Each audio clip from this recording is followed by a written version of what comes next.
Hello students, welcome back to our online classes. I, Mrs. Jaya, your Hindi teacher. So students, today we are going to study chapter number 4, Rafu ki Sui, Abhyas Karya. As in our last video, we have already read the chapter. So I hope you all remember the chapter. So beta, today we are going to discuss the question answer, Shabd and exercises related to this chapter. So all of you just take out your books. Let's start our chapter. So beta, very first thing that we are going to study in this chapter is Shabd. ठीक है, जब हमने chapter पढ़ा था तो इसमें कुछ शब्द आए थे जिनके अब हम अर्थ जानेंगे। ठीक है, तो हमारा सबसे पहला शब्द रफू। ठीक है, रफू की सुई हमारे पाठ का नाम था। तो रफू का अर्थ क्या है? रफू एक प्रकार की सलाई। ठीक है, नाउ बेटा सेकंड है बारीक। बारीक का क्या मतलब होता है?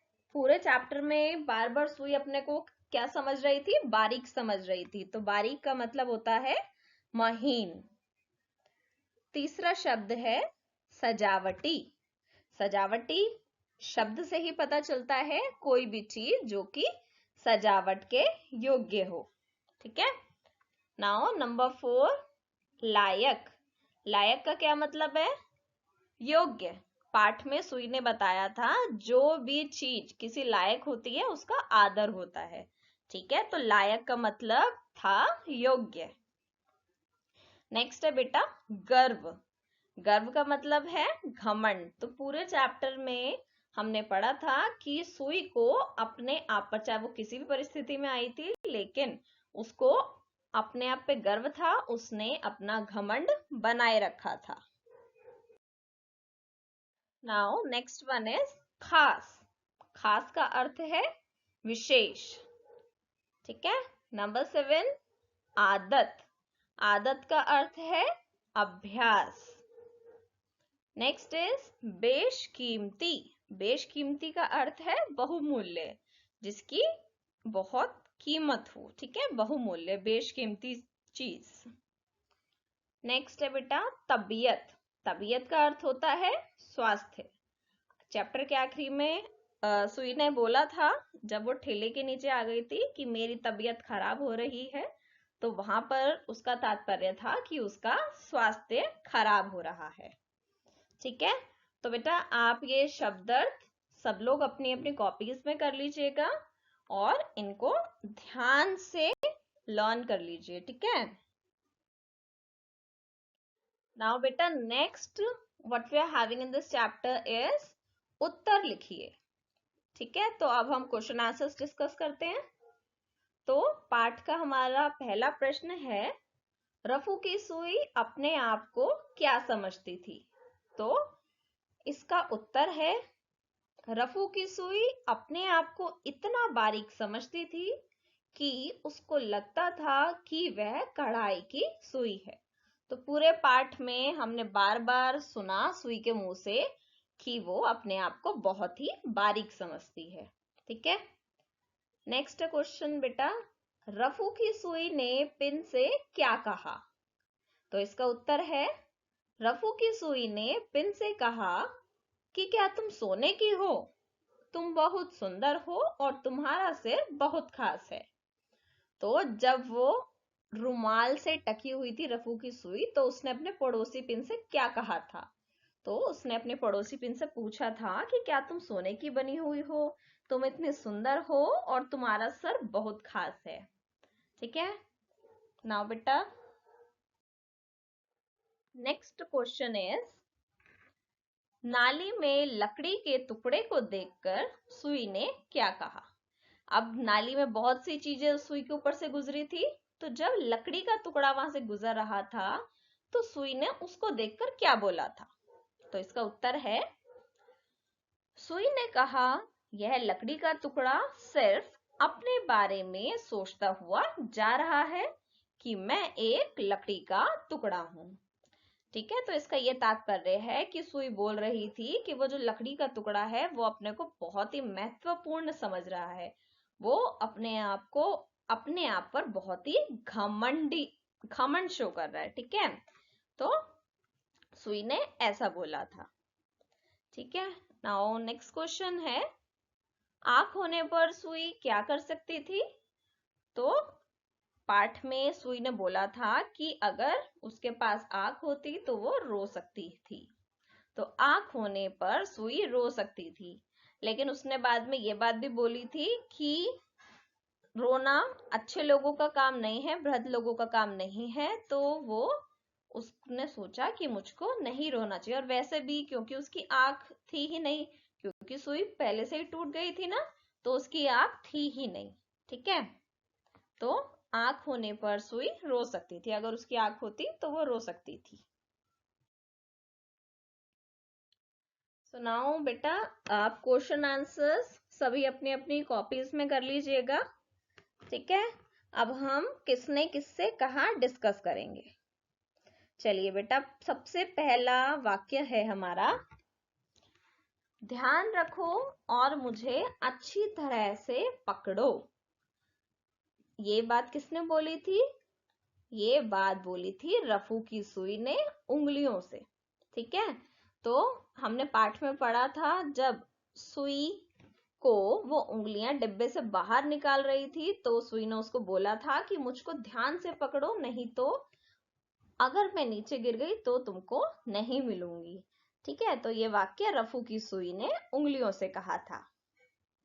नेक्स्ट है बेटा, अब यह एकदम बेकार हो गई है, क्योंकि सुई टूट गई थी। तो ये बात किसने बोली थी कि सुई अब बिल्कुल बेकार हो चुकी है? तो ये बात बोली थी उंगलियों ने रफू की सुई से कि अब यह बिल्कुल बेकार हो गई है। थर्ड है बेटा, क्या मैं पूछ सकती हूँ कि क्या तुम सोने की हो? तो ये बात कब हुई थी? जब वो रुमाल में टकी हुई थी। और ये बात किसने बोली थी? रफू की सुई ने अपनी पड़ोस वाली पिन से बोली थी। ठीक है, तो रफू की सुई ने अपनी पड़ोसी पिन से कहा। नेक्स्ट है, क्या वे अच्छे खानदान की थी?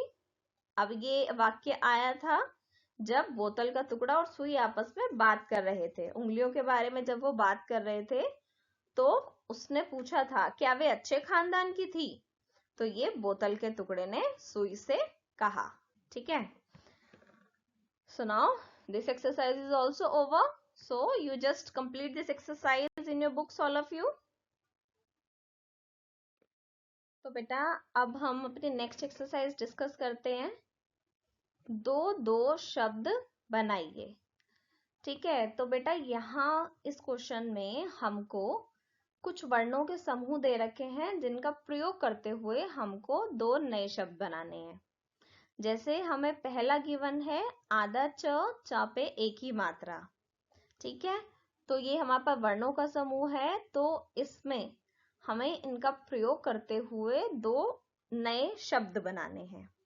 ठीक है, जैसे हमें उदाहरण के तौर पर पहला वाला सॉल्व करके गिवन है बच्चे। ठीक है, उन्होंने यहाँ पर आधा च पे एक ही मात्रा का यूज करते हुए एक शब्द बनाया है बच्चे। ठीक है, इसी तरीके से हमें भी दो और नए शब्द बनाने हैं बच्चे के अलावा। ठीक है, जैसे सेकंड में हमें त्रिशूल दे रखा है। ठीक है, इसका प्रयोग करते हुए नया शब्द बनाना है। थर्ड वाले में आधा ट पे एक ही मात्रा, इसका यूज करते हुए शब्द बनाना है। और लास्ट है बेटा आधा ग ध। ठीक है, तो इन सब हमें वर्णों के समूह का प्रयोग करते हुए नए शब्द बनाने हैं। तो सबसे पहला हमें ऑलरेडी सॉल्व करके दिया गया है बच्चे। ठीक है, तो हम अपनी तरफ से अब दो नए शब्द बनाते हैं। क्या बनाएंगे? कच्चे और सच्चे। अगर आपको इसके अलावा और भी कोई शब्द आपके माइंड में आ रहा है तो आप उसको भी लिख सकते हो, ये कंप्लीटली आपकी चॉइस है कि आप इसमें क्या शब्द बनाना चाहते हो। ठीक है, तो नेक्स्ट है बेटा हमारा त्र। तो त्र से हमारी किताब में जो गिवन है वो है पत्र। ठीक है, त्र का प्रयोग करते हुए उन्होंने शब्द बनाया है पत्र। तो हम दो और नए शब्द बना सकते हैं, जैसे मंत्र हो गया या फिर तंत्र। ठीक है, तो ये दो नए शब्द बना लिए हमने। और उसके बाद बेटा हमारा तीसरा है अदर ट और ट पे एक ही मात्रा। तो इसमें जो हमारी बुक में ऑलरेडी गिवन है उससे बना शब्द है खट्टे। ठीक है, तो हमने फिर उसके बाद अपनी तरफ से जो नए शब्द बनाए हैं कट्टे और फट्टे। ठीक है, और लास्ट है बेटा अदगध। तो हमारी किताब में जो ऑलरेडी गिवन है वो है दुग्ध, और हमने दो जो नए शब्द हम बना सकते हैं स्निग्ध और मुग्ध। ठीक है, so I hope you understand this exercise. So you just complete this exercise in your books, all of you. Now beta we come to our next exercise, समझिए और लिखिए। तो बेटा इसमें भी हमें पहला वाला उदाहरण सॉल्व करके किताब में दे रखा है। तो सजावट का पहला वाला शब्द हमारा बना है सजावटी। ठीक है, तो इसी तरीके से हमें जो और तीन शब्द दे रखे हैं हमें सेम इसी तरीके से इस फॉर्म में इसको कन्वर्ट करना है। ठीक है, जैसे सजावट का क्या बना सजावटी। ठीक है, इसी तरीके से बनावट का क्या बनेगा बनावटी, और लिखावट का लिखावटी, दिखावट का दिखावटी। तो सेम एज इट इज आपको जैसे फर्स्ट वाला सॉल्व गिवन है उसी तरीके से आपको देखकर बाकी के तीन शब्दों को भी बनाना है। ठीक है, आप ये अपनी बुक्स में कर लीजिए सभी।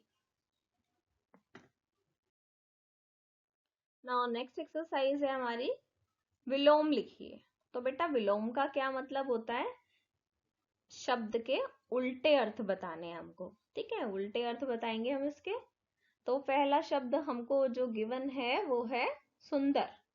तो सुंदर का उल्टा क्या होगा, विलोम शब्द क्या होगा कुरूप। सुंदर का कुरूप। ठीक है, नेक्स्ट है बेटा आदर। आदर का बनेगा निरादर। नेक्स्ट खास। खास का आम। खास का मतलब खास व्यक्ति, आम का मतलब साधारण इंसान। ठीक है, यहाँ पे खाने वाला फल नहीं है, आम से मतलब है यहाँ पे कोई व्यक्ति जो आम हो, साधारण व्यक्ति। अभिमान का नम्रता। ठीक है, और लास्ट है हमारा आवश्यक। आवश्यक मतलब रिक्वायर्ड। ठीक है, आवश्यक का विलोम बनेगा अनावश्यक, जिसकी हमें जरूरत नहीं है। ठीक है, तो आप ये एक्सरसाइज भी कंप्लीट कर लीजिए अपनी बुक्स में।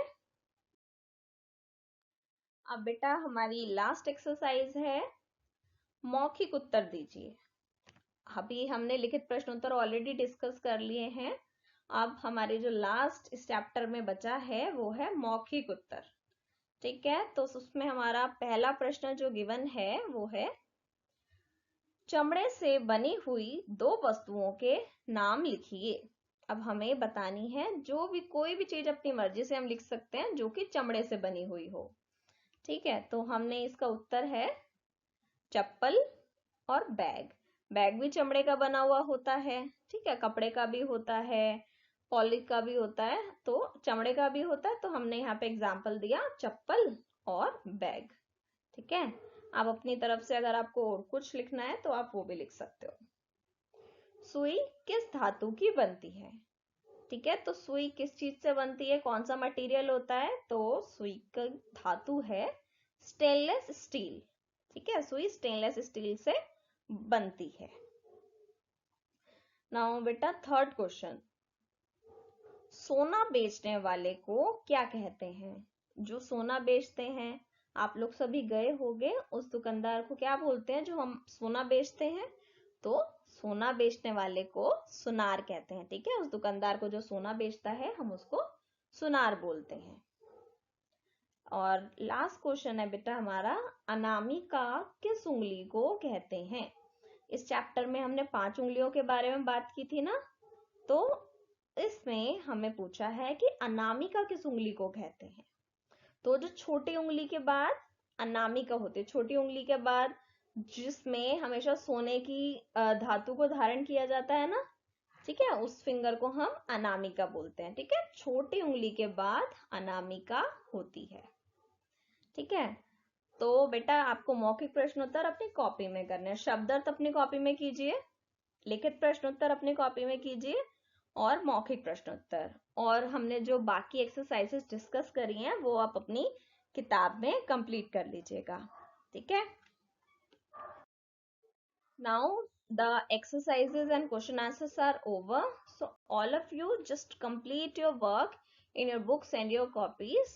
So thank you all.